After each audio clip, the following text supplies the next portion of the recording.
What's up, everyone? Princess here, so opinionated. And I am on my way back to home from Alpharetta, where I attended a 3-day conference, life-changing conference, known as TSP Live. TSP is Traffic, Sales, and Profits. TSP Live 2022. And I can't really put into words all that I received from this conference, because it was so overwhelming and so empowering to see the number of blacks who are winning in the sense where business owners from every walk of life, every industry you could think of,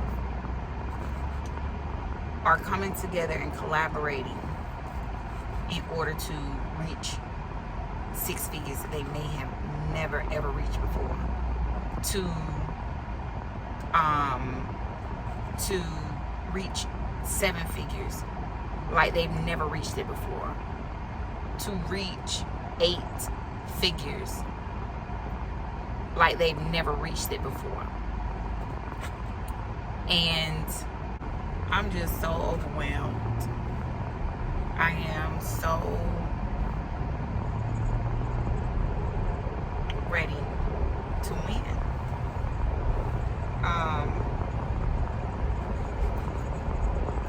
You know, it's so important not to judge a book by its cover,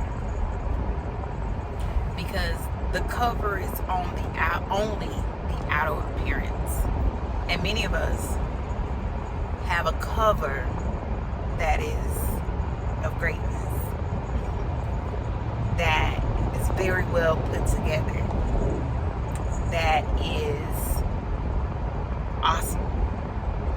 So much so you want to pick it up, you want to read it, you want to find out all about it. But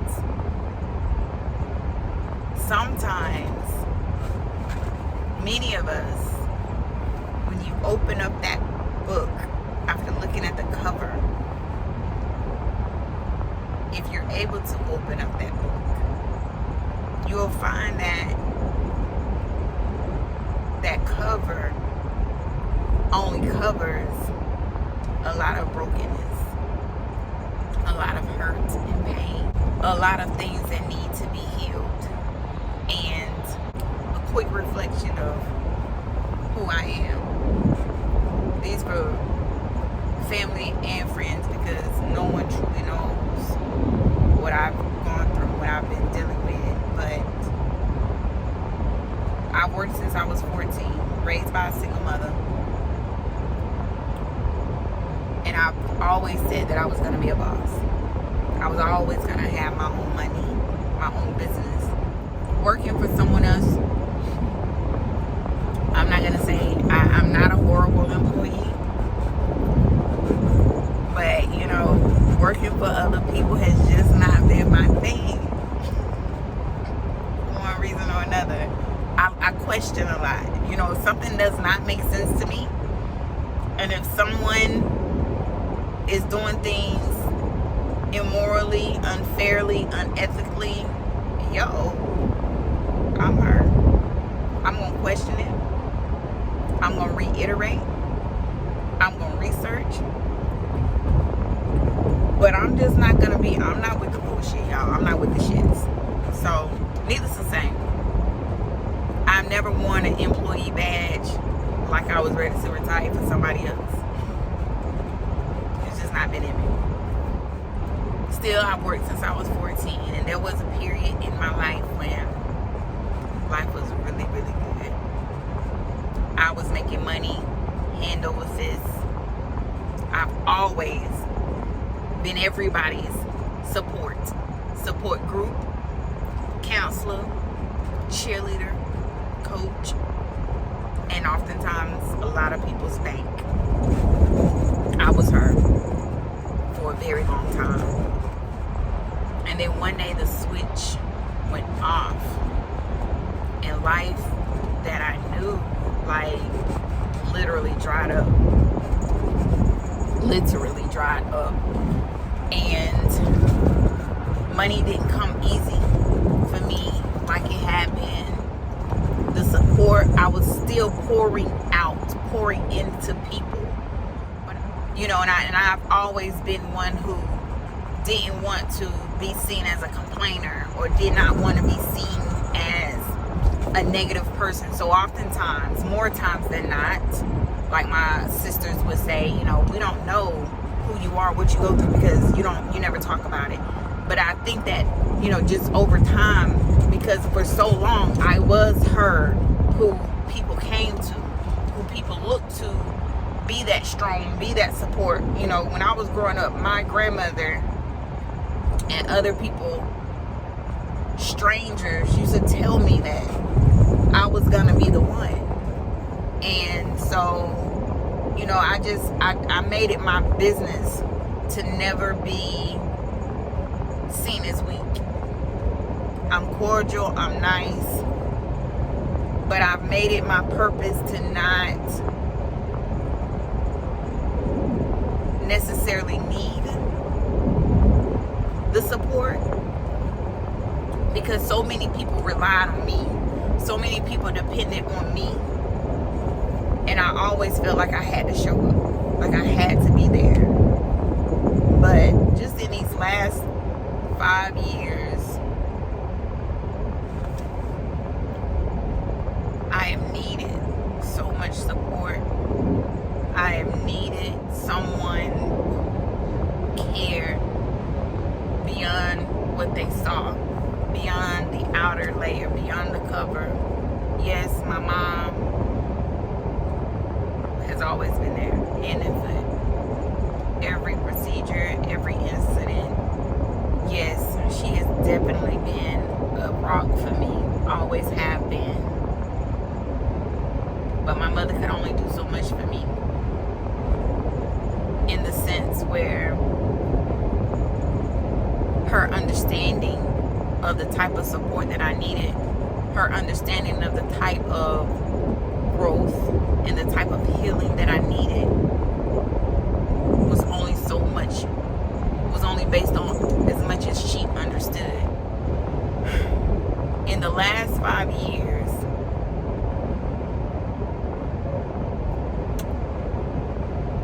starting in 2017, I had my first 2 heart surgeries. The first one was in April. The second one was May. My then one and only son in June. We closed on our first home in June. 2018, I got pregnant. I was high risk the entire pregnancy, obviously. So I was put on bed rest in my 3rd month. So out of work. Had my son, C-section.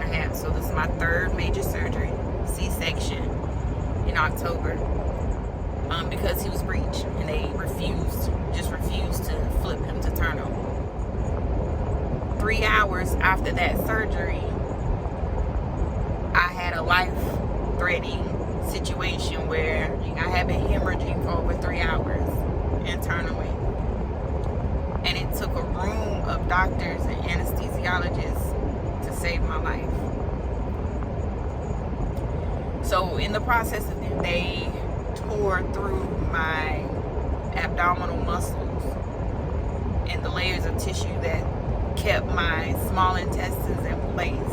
And after that, every time I stood up, my small intestines pushed through, and I looked like I was still 5 months pregnant, because the only thing that held my small intestines inside my body was my outer layer of skin. So to repair that damage, January 2019, I had another major surgery. It's now my 4th major surgery, and that left me with 43 staples in my abdomen. And I still had a newborn baby to take care of. And I did it by myself.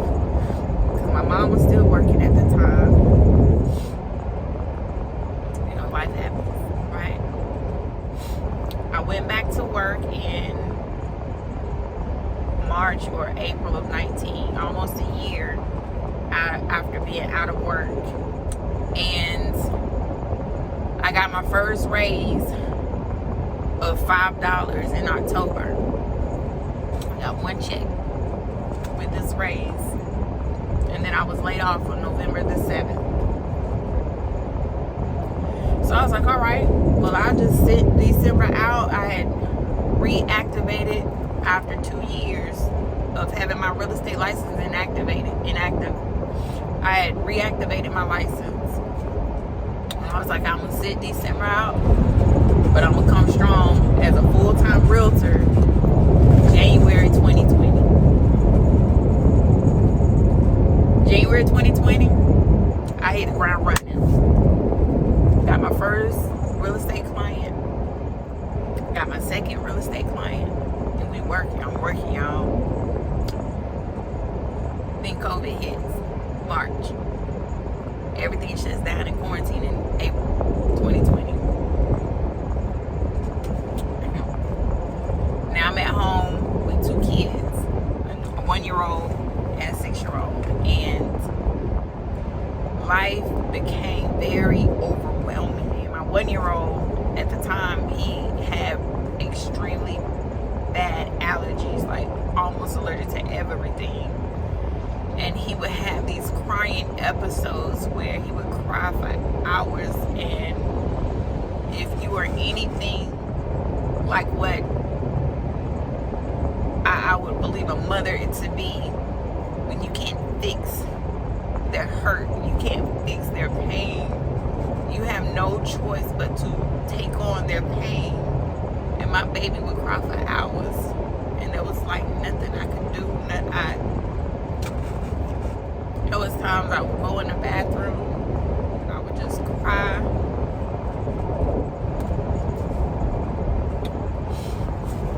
So made it through 2020. I did pretty well for my first year in real estate. It wasn't great, it wasn't perfect. I didn't have a lot of mentorship. I did not have support from the broker I was with. Matter of fact, my broker was very condescending in the sense when I would go to him for help, he would make comments like, I need somebody on my team that knows how to already do this. So many words.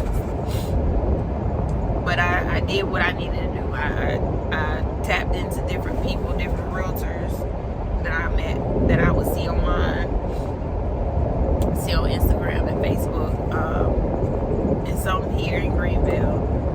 So I did think I did okay for my first year. And in 2021, I'm still doing pretty well. I got by the top of the year, I had 3 clients. I'm doing pretty well. March, I had my first closing. 2021, April, I had my second closing. They were very small, but nonetheless, they were closings. They were wins. And then in April, I had a near syncope. I was with my best friend and at home, and I blacked out, just out of nowhere. April 19th, 2021 to be exact. And so I called my cardiologist. It was like, well, let's get you in here. So I go. They did an echocardiogram, which is an ultrasound of the heart.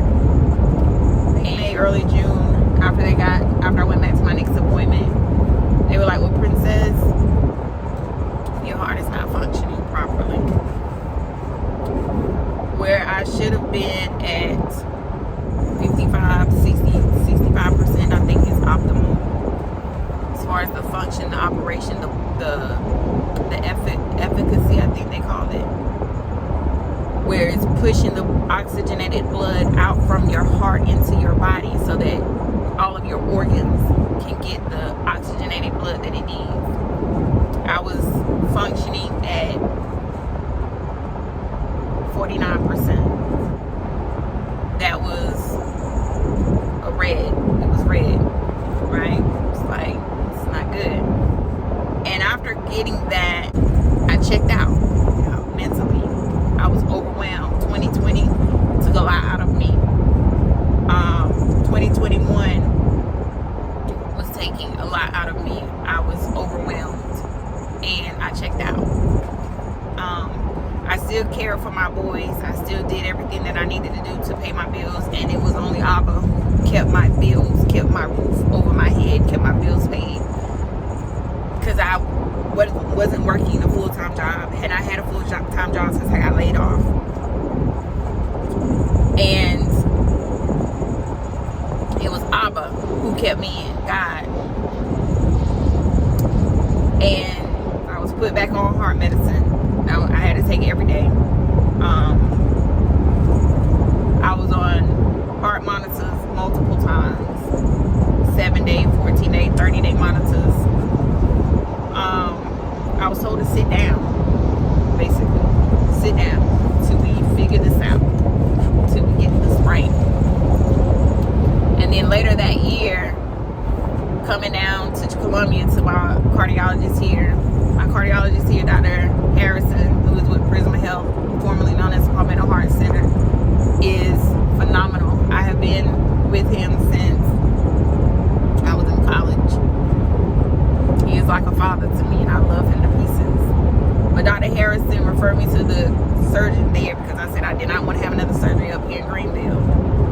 So he referred me to Dr. Sadiq. Dr. Sadiq was awesome. And talking to Dr. Sadiq and Dr. Harrison, you know, it takes like sometimes 4 to 6 weeks to get appointments there.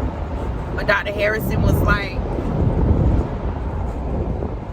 what's happening to you right now is urgent enough. And he picked up the phone and he called Dr. Sadiq's scheduler, and he was like, she needs to be seen now. And they got me in to see Dr. Sadiq in less than 24 hours. And so I saw a met with Dr. Sadiq, and he said he did another ultrasound, and he was like, Princess, you gotta have another surgery. And I was like, well, Dr. Sadiq, I really don't want another surgery. You know, my mom was there, as well as my oldest son. And I was like, you know, Dr. Sadiq, what if, you know, I just held off for a little while, because I'd already had 4 major surgeries. And I really just was not in the mood to have another surgery. And I was like, you know, what if I just waited for a little while? And he was like, you know, Princess, he said, if I may be honest with you, he said, you know, the longer you wait, the longer, the worse things might get. I was like, okay, well, how much time would it be before it got like really bad? And he said, if you do not go through with another surgery, he said, Princess, you could be looking at heart failure in 3 to 6 months.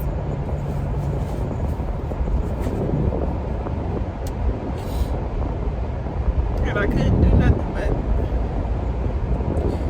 think about the times when I didn't want to wake up in 2020 and 2021. I was like, you know, I had enough life insurance where my children would be taken care of for a long while. But I was so tired. I was so drained.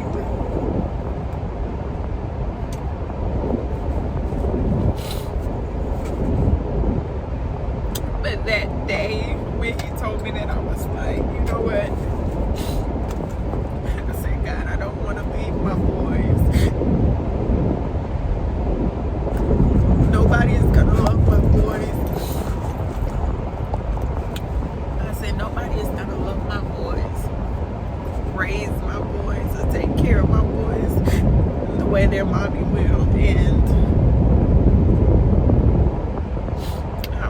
okay,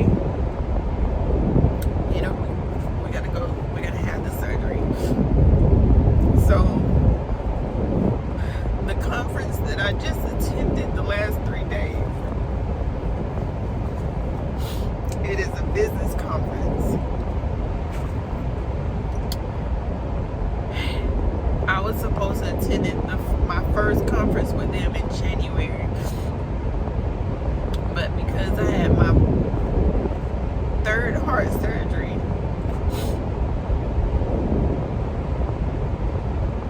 5th major surgery in 5 years. I had that surgery January 12th this year. I couldn't make it to Atlanta to attend the conference, but I did it virtually. And I was like, you know what? When I saw that they had this one coming up, I said I will be there. I've wanted so long to be a business owner, to be an entrepreneur, but things have just not been connecting for me. Things have just not been right for me. And it's like, you ever feel like the moment you take a step forward, a step towards progress, a step which you feel like is in the right direction, a step towards everything that you've been praying for, it seems like distractions and opposition and everything that could throw you off, it comes at you with a force and it knocks you 5 feet back, 5 steps back, and you find yourself seeming to start all over time after time. But when I said that I was going to come to this conference in January, I had no idea how I was going to get here. My bank account was at 0. My credit cards, which is another story, I didn't have a way, but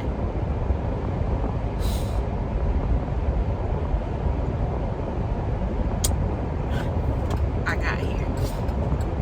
I'm working currently a temporary 3rd shift job, making $17 an hour right now. But I work 16 hours on Wednesday just so I can leave and come on Thursday. And this conference, when you get ready to give up, when you're ready to quit, sometimes you get a but God moment where everything that you're going through want to stop you, want to keep you from pushing through. It seems like everything in life want to keep you bound, and you get a but God. You get a but God. And I was able to come to this conference, and I was surrounded by people who are where I want to be in business, financially free. And so he has this group called the MasterMind. TSP is hosted by a couple, Ronnie and Lamar Tyler. Awesome individuals, awesome couple. Well, how their vision is changing people's lives, because unlike the stereotype how blacks, we have a tendency to be crabs in a barrel. When, it's been known, and it's unfortunate that so many blacks, when they get to a certain income level in life, and they get to a certain place in life, they don't want to share. They don't want to share their information. They don't want to share their resources. And y'all, we gotta stop. We gotta get out of that mindset of scarcity and lack, because it's so. If you got people out here that are billionaires, you gotta understand, they make money in their sleep, and if they can make money in their sleep, there is no reason why you can't do it too. There's no reason why you should have in your mindset that there's not enough money to go around, because money circulates. We got to remember that if you have your mindset where you're going to sow a seed every time you spend money, every time money goes out from you, whether you are giving it to someone or you are investing it in someone, it is a seed that you're sowing, and that seed is going to grow a harvest, and it's going to come back to you. So we got to get out of this mindset that we are too afraid to help the next person, because you're too afraid that that person is going to take business from you, or that person is going to do better than you, or that person's business is going to become better than yours. You got to get out of that mindset, because when you're in that mindset, you don't know what blessings you're stopping from yourself. Sometimes it takes you to give information to someone else, and that person just might turn around and reach back and pull you up with them. So we gotta get out of that mindset of scarcity. So Ronnie and Lamar are the complete opposite of that. Everything that these people are doing through this conference, they are giving everything that they have, their resources. They are creating connections and collaborations for blacks and browns. They're creating connections for us, platforms, stages for us to win. They want to see you make 6 figures, 7 figures, 8 figures, 9 figures. And they're creating a space for us to be able to do that, because there's plenty of money out here. We should be nowhere near not having it. When we built this country, when everything our ancestors put here, we should have a part of it. So we got to get out this mindset of scarcity and lack, because it's here. It's available for you and everyone else. So they created this TSP. He was telling somebody, he was like, you know what, if you want to have a conference, put your conference together. Get it together, organize it. I will help you get the people there. Because he wants to see people win. He wants to see us win. So he created the MasterMind Group. The MasterMind Group consists of business owners who are winning. They collaborate together. They do business together. They teach, inspire, and give advice for everybody that's a part of MasterMind, how to do their business and take their business to a different level. Give advice on the different steps that they need. Give advice on the different actions they need to take. But more importantly, they hold you accountable. And you know, if you've ever heard of the saying, and I think Jim Rohn said it, you are the average of the 5 people you spend the most time with.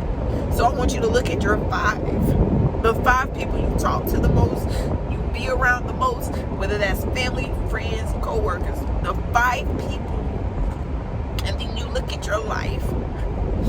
And if you're not where you are financially, that means I'm not saying that you need to cut these people off, but you need to implement within the 5 people that are where you're wanting to be. People that have the resources, have the knowledge, have the access, the wisdom to help you get to where you want to be. Nothing is in life is free. Yes, it takes money to make money. And yes, scared money does not make money. So, no way. I took another credit card, maxed it out. I paid the initial fee to get in to MasterMind. Because I know the last 10 years that I've been trying to do business on my own has not worked. I'm not getting anywhere. I'm not focused. I'm overwhelmed. I'm overstressed. And I don't have the direction from the people that I need in my life to help me get my business from where it is to where I want it to be. I don't have the people that's already doing it in my circle, in my sphere. So in January, I said I was going to join MasterMind, and I did. But it's $25,000.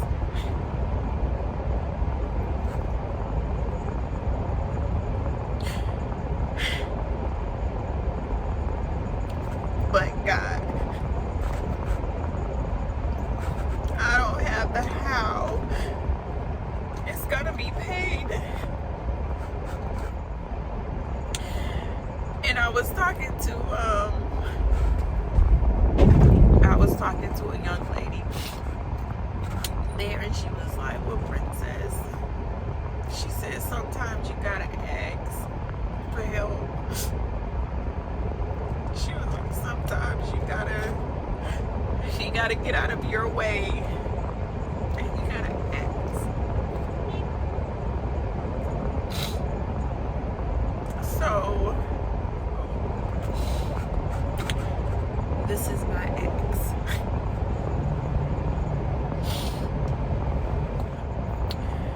If I could get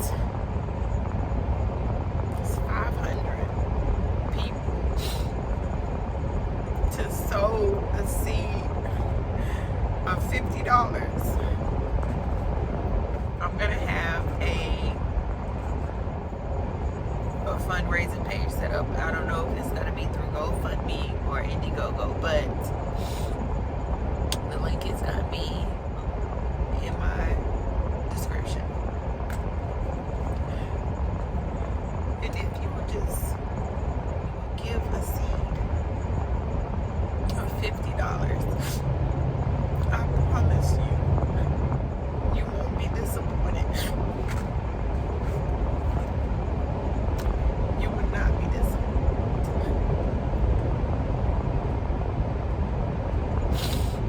Thank you so much for your time.